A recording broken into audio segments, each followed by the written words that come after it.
I'm Neil, and I'm the teacher. And I'm Sean, and I'm the deal maker. Together, We're the Rise Guys.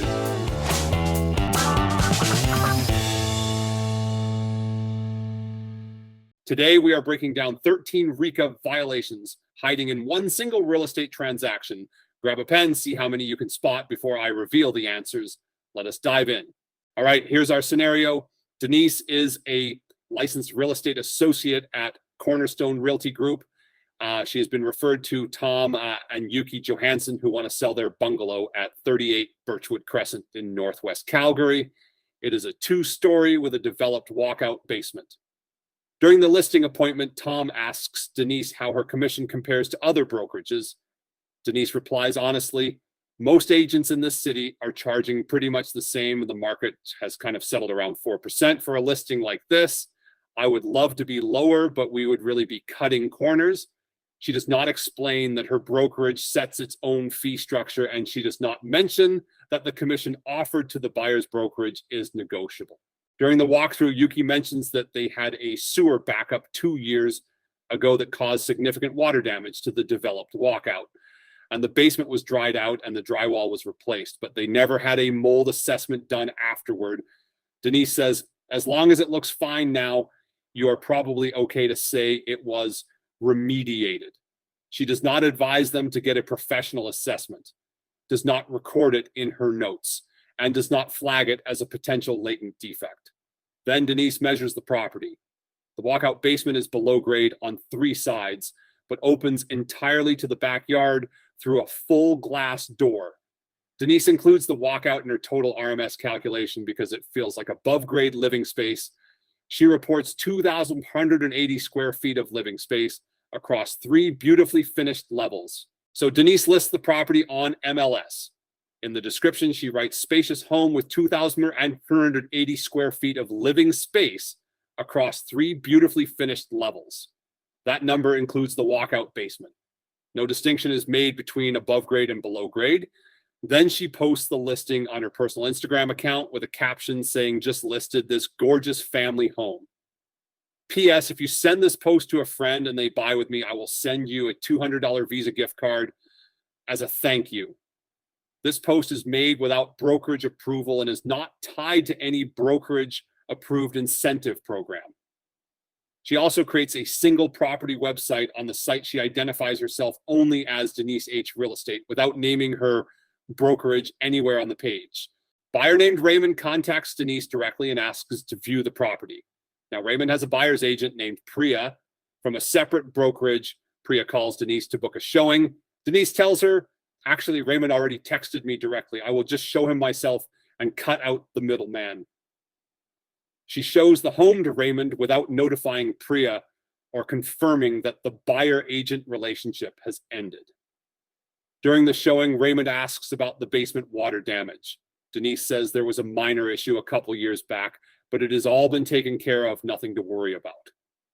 She does not mention the missing mold assessment. She does not mention the sellers themselves described it as significant. Raymond asks if he can bring in a home inspector before making an offer. Denise says, honestly, in this market, conditions really hurt your offer. The sellers are pretty motivated. They have already made an offer on another home and need this one sold fast. So a clean offer is going to look a lot better. Raymond decides to make an offer without a home inspection condition. Since Denise represents the seller and is now also dealing directly with the unrepresented buyer, Raymond, she does not discuss transaction brokerage with either party. She does not provide Raymond with a customer acknowledgement form. She does not obtain written consent from the Johanssons to proceed on a transaction brokerage basis. Denise drafts the offer herself. Wanting to help the transaction move quickly, she writes in the offer remarks, sellers have purchased another property and are motivated to close by month end. She puts the seller's private circumstances directly into the contract documents. The offer is accepted. As the transaction moves toward closing, the Johansson's lawyer identifies that the rear deck at 38 Birchwood Crescent was built without a development permit. Denise tells the Johanssons, lots of decks get built without permits. It is very common. Just let the buyer get title insurance and we will be fine. She does not recommend they consult with a lawyer or the city about getting it fixed, and she does not disclose the unpermitted deck to Raymond.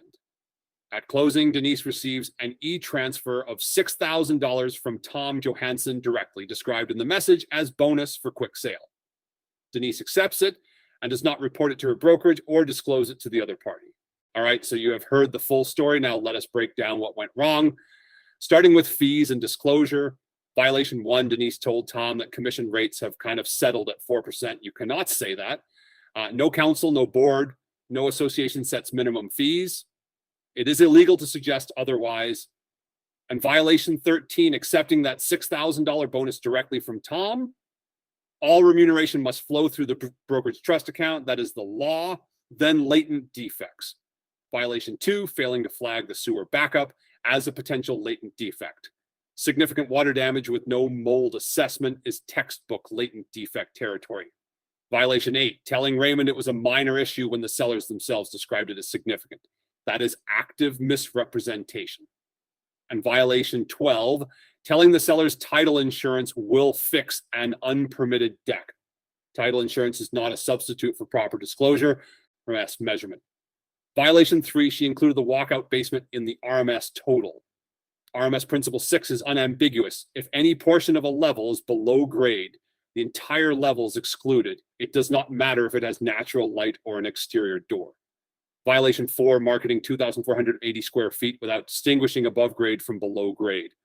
Buyers reasonably interpret square footage in a listing as above grade RMS area. Advertising. Violation 5, offering a personal incentive on social media without brokerage approval. Only the brokerage may advertise incentives to the public. Individual licensees cannot offer their own. Violation 6, creating a property website with no brokerage identification. All advertising must clearly identify the brokerage. Buyer relations and confidentiality. These are the most serious. Violation 7, bypassing Priya and showing the home to Raymond without confirming that his agency relationship with Priya had ended. You cannot interfere with an established buyer-agent relationship. Violation 9, disclosing seller motivation verbally. Telling Raymond the sellers are motivated and need it sold fast gives the buyer leverage and directly harms your own clients. Violation 11, writing seller motivation into the offer remarks. Now it is formalized in the contract documents. That is even worse. And violation 10, failing to disclose transaction brokerage and obtain written consent from both parties. When the same licensee is on both sides, RECA requires clear disclosure and informed written consent from everyone before the relationship begins.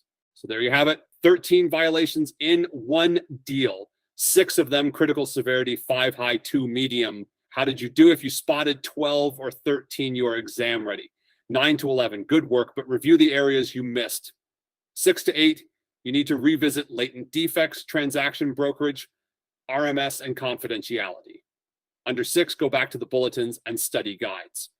The key bulletins referenced in this scenario are disclosed cost of services, latent defects, RMS measurement standard, incentives, advertising standards, transaction brokerage, and RPN title insurance. Here are the big takeaways from this scenario. Never represent your fee as an industry standard. Your brokerage sets its own rates and all fees are negotiable. Significant water damage plus no mold assessment equals potential latent defect. Always flag it. Below grade means below grade.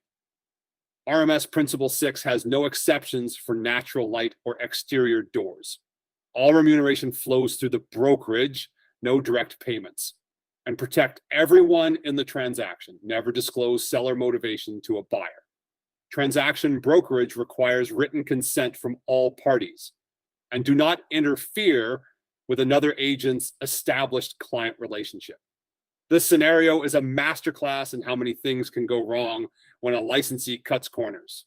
Thanks for joining me. See you next week. New webinar summary every week. Subscribe so you never miss one.